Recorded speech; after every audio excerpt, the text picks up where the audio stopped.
रेखाएं और कोण यानी लाइन्स एंड एंगल्स के इस वीडियो में आपका स्वागत है। पिछले वीडियो में हमने एक ही रेखा के समांतर रेखाओं के गुणधर्मों पर चर्चा की। आज हम उसी से संबंधित कुछ प्रश्न हल करेंगे। चलिए शुरुआत अपने पहले प्रश्न से करते हैं। यदि एक तिर्यक रेखा दो रेखाओं को इस प्रकार प्रतिच्छेद करे कि संगत कोणों के एक युग्म के समद्विभाजक परस्पर समांतर हों, तो सिद्ध कीजिए कि वह रेखाएं परस्पर समांतर होती हैं। दोस्तों, यहाँ कथन की सहायता से हम एक आकृति बनाते हैं। एक तिर्यक रेखा CD, रेखा RQ और रेखा TS को क्रमशः बिंदु A और बिंदु B पर प्रतिच्छेद करती है।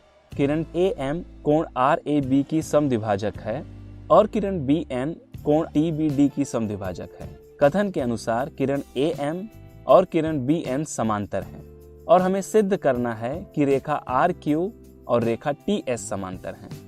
किरण AM कोण RAB का समद्विभाजक है, यानी हम कोण MAB को इस तरह लिख सकते हैं और इस प्रकार हम कोण NBD को इस प्रकार लिख सकते हैं, क्योंकि किरण BN कोण TBD की समद्विभाजक है। किरण AM और किरण BN समांतर हैं और CD तिर्यक रेखा है। यहाँ संगत कोण अभिगृहित यानी करस्पॉन्डिंग एंगल्स एक्सियम का उपयोग कर हम कह सकते हैं कोण MAB और कोण NBD बराबर होंगे।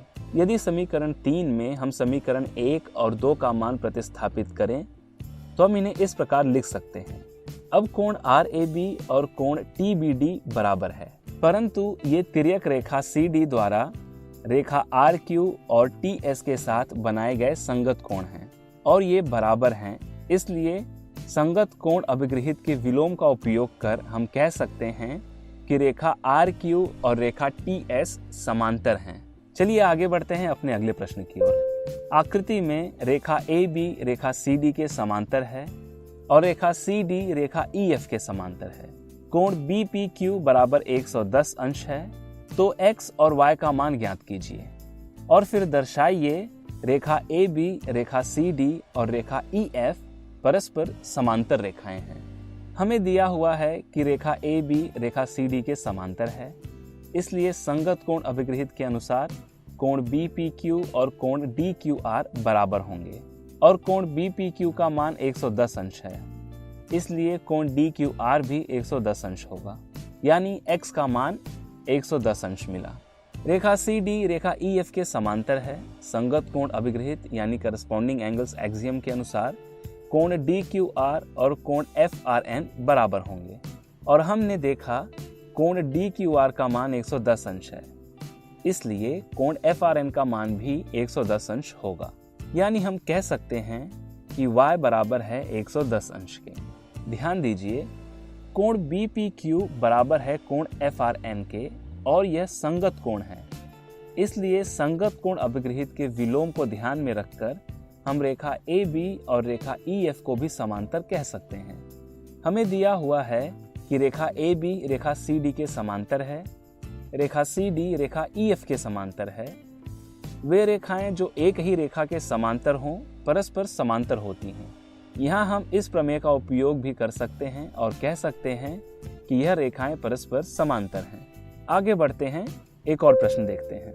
आकृति में यदि रेखा XY और रेखा CS समांतर हैं, कोण XPT बराबर 60 अंश और कोण YPR बराबर 60 अंश है, तो कोण ABMN का मान ज्ञात कीजिए। दोस्तों, आकृति को ध्यान से देखिए। कोण XPT और कोण PTR एकांतर कोण यानी ऑल्टरनेट एंगल्स हैं, इसलिए दोनों बराबर होंगे। हमें दिया हुआ है कि कोण XPT का मान 60 अंश है, इसलिए कोण PTR यानी A का मान भी 60 अंश होगा। कोण XPT, कोण TPR और कोण YPR इन तीनों कोणों का योग 180 अंश है, क्योंकि यह रैखिक युग्म बनाते हैं। यहाँ कोण XPT और कोण YPR का मान हमें ज्ञात है। इसे इस प्रकार हल कर हम B का मान निकाल सकते हैं। हमें B बराबर 60 मिला। कोण YPR और कोण PRS तिर्यक रेखा के एक ही ओर बने अंतः कोण यानी को इंटीरियर एंगल्स हैं, इसलिए यह संपूरक कोण यानी सप्लीमेंट्री एंगल्स हैं, इसलिए इनका योग 180 अंश होगा। हमें कोण YPR का मान ज्ञात है, और कोण PRSM है। इसे हम इस प्रकार लिखकर m का मान ज्ञात कर सकते हैं। हमें m 120 अंश मिला। आकृति में ध्यान से देखिए, कोण QPY और कोण PTR संगत कोण हैं, यानी A और N संगत कोण हैं और A का मान 60 अंश है, इसलिए N भी 60 अंश होगा। दोस्तों, इस सत्र में बस इतना ही। आज हमने एक ही रेखा के समांतर रेखाओं के गुणधर्मों से संबंधित कुछ प्रश्न हल किए। मिलते हैं अगले वीडियो में। धन्यवाद।